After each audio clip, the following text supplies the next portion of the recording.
Welcome to Poker Professor, an online poker school designed to make you into a stronger poker player.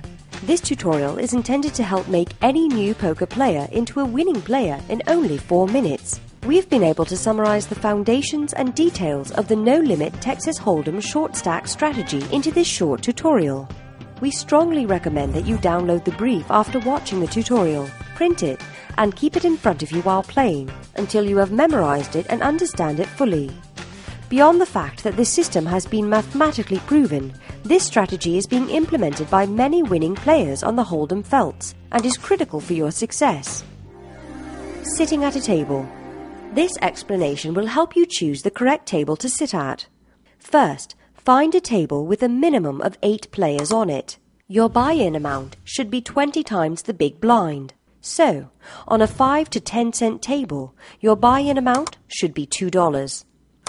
When entering the game, make sure you wait for your turn to post big blinds.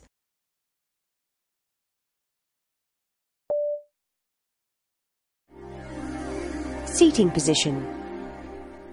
Your seating position on the table is crucial to your strategy when playing a hand. Your position is described in 3 ways: early, middle, or late, depending on where you're seated compared to the player who has the dealer button. Starting hands. The key to winning with your short stack is to only play a very select few strong starting hands. After receiving your starting hand, depending on your seat position and the actions of the players in front of you, there is a certain strategy to adhere to. Looking at this table, you can see that Group A hands are very strong and will always be played. Group B hands are almost as strong and will be played almost always. Group C and D will be played according to what happens at the table, your position, and the actions ahead of you. If you're holding Ace-Jack, which falls into this group, and are sitting in a middle position, you should raise if the opponents playing in front of you haven't.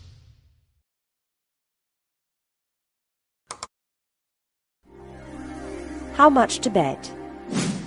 If you are the first player to raise at the table, make sure your raise is 4 times the big blind.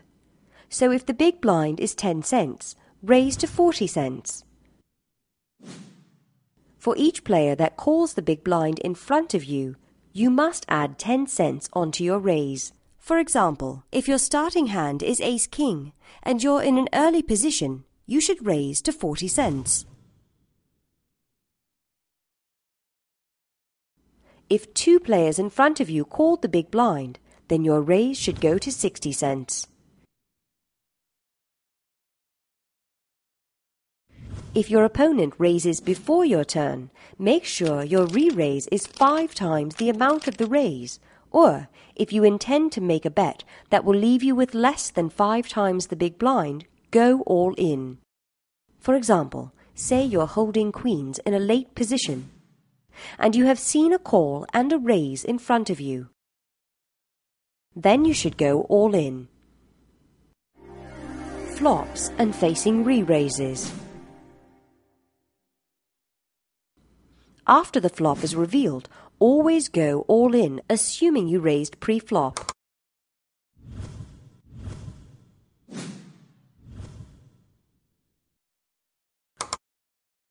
If one of your opponents re-raises your hand, then you should go all in with any hand except the bottom tier.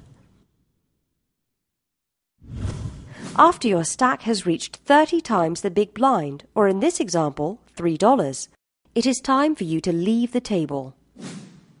I hope you enjoyed our brief guide on no-limit short stacking strategy. Poker Professor, master the game.